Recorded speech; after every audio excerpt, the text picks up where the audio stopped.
Well, we've talked a little bit about the local church and its role in preparation for the field, but what about the field itself? Exactly where do you sense God is leading you, and how does the church view that?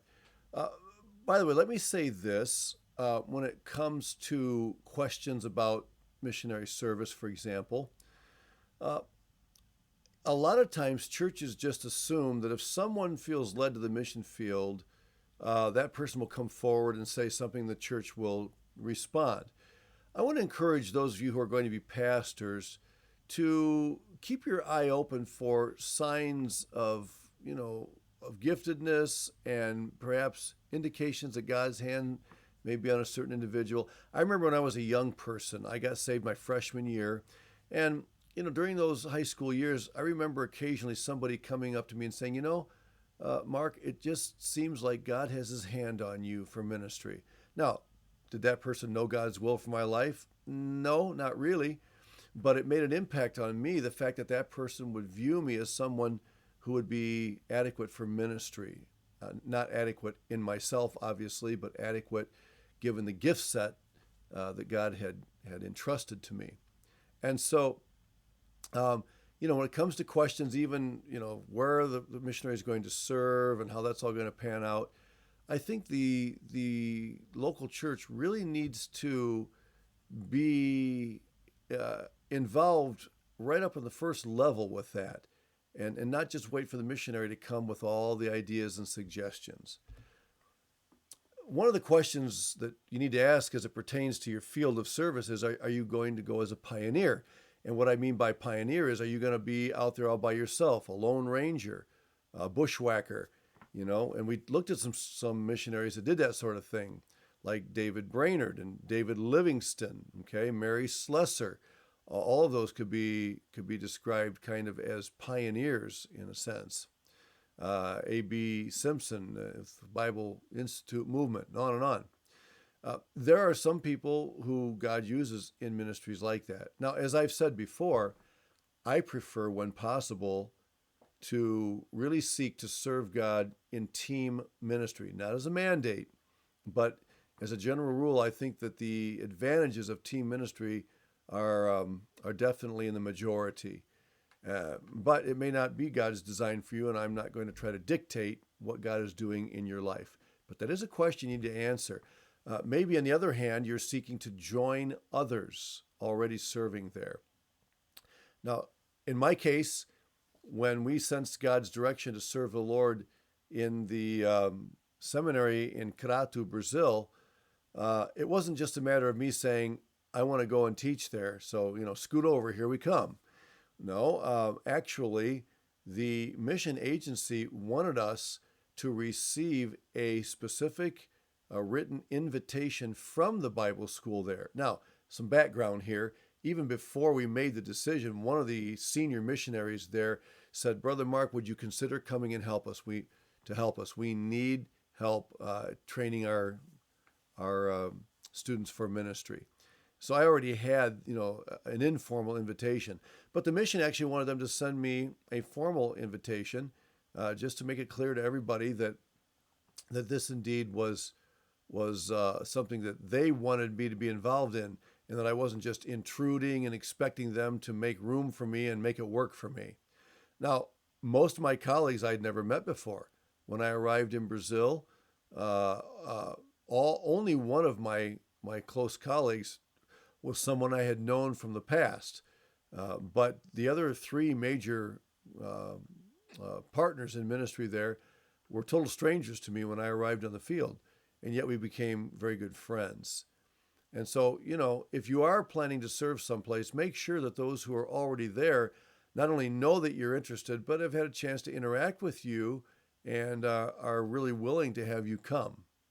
In fact, if there's one thing I could do over again, in my case, it would have been a good idea for us to have some interaction with those missionaries. But you have to remember that back in those days, there was no internet and no Zoom or anything like that. So if there had been correspondence, it would have had to been, letters typed up and sent in the mail and all of that. So I understand why that wasn't as feasible an idea as it would be today. And again, yeah, do they want you to come? Now, that may sound like a harsh question to ask.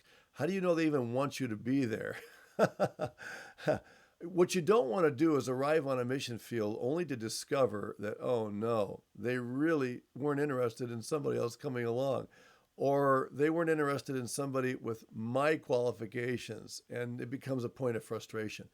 There's a story in missions history that we did not consider in our treatment of history, that of a missionary that went to a location in Northern Europe, uh, only to discover that not only did the missionary who was there know he was coming, but really was not interested in having him there at all. And they ended up working out their differences. I mean, it took time, and some sparks flew, and some tempers raged, but by the grace of God, they were able to work it out and ended up having a significant ministry together. Right? What about the mission agency? That's an important question. Uh, and I want to talk to you about several aspects of serving with a mission agency. Remember that originally they weren't called agencies; they were called missionary societies. Remember that William Carey was one of the pioneers in founding societies, developing the idea, and others came along. And remember that sometimes they're called boards, and that's okay, although board really has a ringtone more of authority than it does of cooperation. And there does need to be authority on the part of a mission agency. I'm not saying that. But there are several things that must be considered. One of those is whether or not you even want to serve with a mission agency. Sometimes the sending church itself serves as the agency. I have been in churches that said we don't work with mission agencies. We send out the missionaries ourselves, and we do all of the work that an agency would do. Now that's commendable, and it's certainly not unbiblical to do that. There is no biblical mention at all of a third party like a mission agency. It doesn't make it wrong. I mean, there's no biblical mention of camps either or Bible colleges. That certainly doesn't make them wrong. But if the church decides it's going to handle all the logistics and the legal work and everything that has to be a part of getting a missionary from A to B, then that is commendable. But what some churches have discovered in the past is that when they took on that responsibility, they didn't really realize all that was involved in it. And some of them came to a point where they said, we just can't handle all of this. We're going to need the help of an agency. Mission agencies exist by and large for that reason. They have a lot of resources and experience and connections that churches sometimes don't have. There are some fields in the world that will not even allow a missionary to come in unless he's coming in under the auspices of a verified organization of some sort.